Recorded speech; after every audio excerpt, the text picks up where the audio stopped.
What's up, YouTube? Today we did a little road trip. We're at Leviathan Snakes. Cue the intro, dive on in.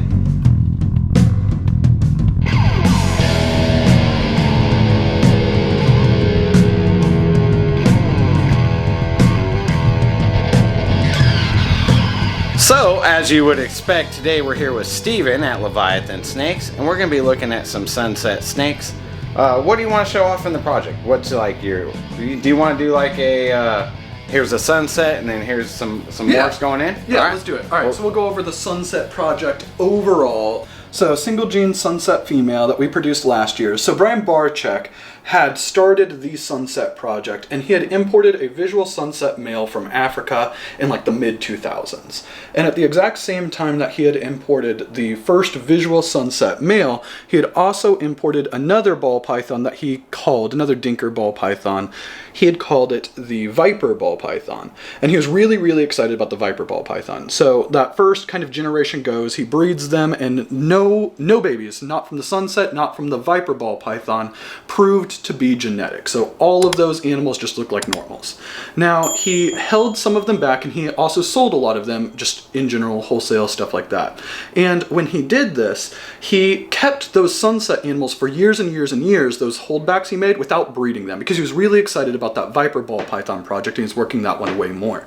And it wasn't until like the early 2010s, I want to say like 2012, 2013-ish, he finally paired that visual male back to the holdbacks he had made like years and years before, and that's when he was able to prove that the sunset ball python morph was a recessive trait. So, we just recently hatched out an entire clutch of banana sunsets, and they are one of my favorite sunset combos. I just think they look so good, so orange, so bright. Yeah, you see purples in there. It's so hard to get on camera. I know people say that all the time, but... Yeah, it definitely is. It has a different look in person versus what's coming across on the camera. Oh no. Falling over. But yeah, so this girl is a banana sunset, single gene banana sunset, or single gene banana and then a visual sunset. And she was produced from our visual sunset male Aries to a super banana sunset female named Prada. And I actually think that the banana sunset looks way, way better than the super banana sunset. But we'll pull out the mom next so you can see the super banana sunset. So this is the mom to those banana sunsets that we just showed off. Her name's Prada. She is a super banana sunset. So I think that she's a cool snake. She's a very, very powerful breeder. But I don't think that her visually, she's not very like pretty.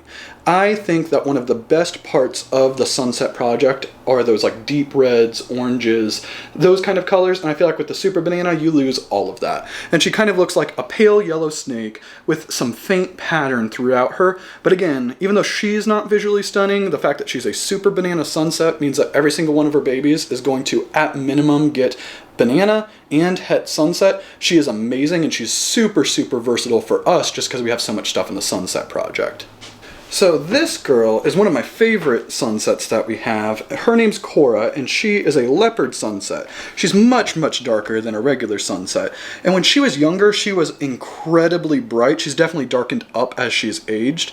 She is a little bit over 2 years old right now. We are pairing her currently to a red striped yellow belly het sunset male.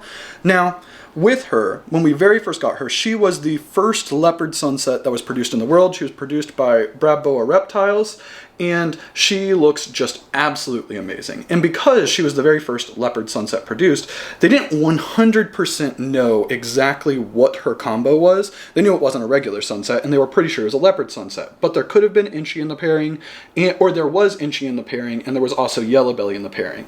So they weren't sure if she was a leopard yellow belly sunset, a leopard Inchy sunset, and we ended up getting her tested for yellow belly in order to see if she was a leopard yellow belly sunset, because that would have changed our breeding plans. We wouldn't have paired her to a yellow belly if she was also yellow belly, because we wouldn't have wanted to risk ivories. Now, with this, the test came back and the test came back negative, and I think that this is a really interesting part of genetic testing, is just because the test doesn't come back positive does not mean that it's not valuable. The fact that we got the information that she's not yellow belly gave us a better idea of how we should pair her in the future to make absolutely beautiful, gorgeous snakes. Alright, so this here he is the newest sunset animal that we've purchased, and he is a cinnamon sunset male. And what happened for us is that we realized that we had held back a lot of het sunset, visual sunset females, and that we actually had not a very good balance between males and females for the project, so we wanted to get another visual male to kind of lessen the workload on our visual sunset boy Aries. So he is a cinnamon sunset, and the reason why we got him is when we very first got into the project, we were watching a lot of YouTube videos, and Brian Cusco's videos on the cinnamon inchy sunsets were what made me fall in love with the project. They're just absolutely beautiful, and we knew that the cinnamon inchy sunset was something that we wanted to go for in the future, and rather than trying to make our own cinnamon inchy hets and work it that way, we realized that we should just buy the cinnamon sunset and pair him. We have a banana inchy het sunset female that once they're up to size, that's definitely going to be a pairing we want to do, try to make some banana cinnamon inchy sunsets. So we showed off some visual sunsets, but now we want to talk a little bit about where we want to take the sunset project in the future. So the one that I'm really, really excited about is chocolate in sunset. So this girl is named Godiva, and that's a hint for what she is. She is a chocolate double het sunset desert ghost, and we actually need to get her tested so we can figure out exactly what part of Desert Ghost she is, if she's DGA, DGB, or anything like that. But I think that she looks super cool just as a single gene chocolate. She looks really, really like wonky pattern. I love the blushing along her dorsal. I cannot wait to see a visual chocolate sunset. I'm hoping it looks really, really cool, maybe some dark with some bright orange blushing along the spine. But we'll see. So this is one direction I'm really excited for, is the chocolate sunset. And she also happens to be heterozygous for Desert Ghost, or hopefully carries some sort of traits for Desert Ghost. Alright, so this boy here, he is one of the key pieces for our first triple recessive project that we are working. His name's Atticus, and he is a male bongo, triple het, sunset, ultramel, and hypo. And he is, again, just a bongo single gene who is heterozygous for sunset, ultramel, and hypo. So he himself doesn't look that good, but he just looks like a single gene bongo. I cannot wait to see the bongo sunset. With how well spot nose works in sunset, I feel like that bongo is going to work just as well, if not even better.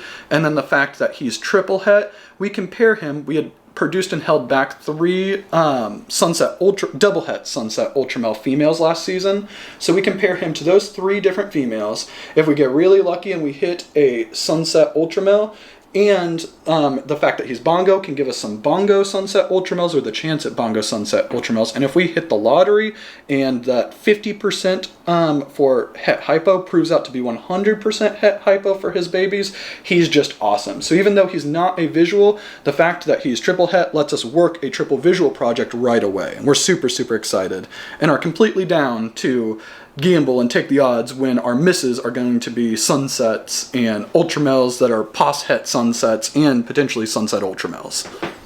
So this boy right here, he is a single gene clown, and he is also 100% het sunset, and we picked him up from Brock Wagner. Now, I am so freaking excited about this boy. And he doesn't have like 20 different genes in him. He's just a clown and he's het sunset. But when it comes to double recessive projects, when it comes to triple recessive projects, the odds are so far against us, especially if we're working from double het to double het, triple het to triple het. The fact that he is a visual clown means that every single one of his babies is going to get 1 copy of clown. And him being het sunset, 100% het sunset, gives us the chance to pair him to our sunset females or even het sunset females, and then any sunsets that he produce will be 100% het clown. And that's probably the double recessive project that I feel like has the most work done with it so far. The spot nose sunset clown that Justin hit this year and the leopard sunset clown that he hit, I think are out of this freaking world. They look so good. So last season we had produced and we ended up holding back 4 double het sunset clown females, and he'll probably end up going to them. We're going to pair him probably to our red stripe yellow belly het sunset female for some chance to work some other genes into the sunset clown project, but with sunset red stripe yellow belly, if we get really lucky, that are het clown. And he is also the reason why Shane is down here this week. So we won't talk about it right now, but we can talk about it next video. Yeah, we'll go ahead and segue out of this video, and everyone make sure you go subscribe and follow Leviathan Snakes if you're not already, and this will lead into the next video. Rock on.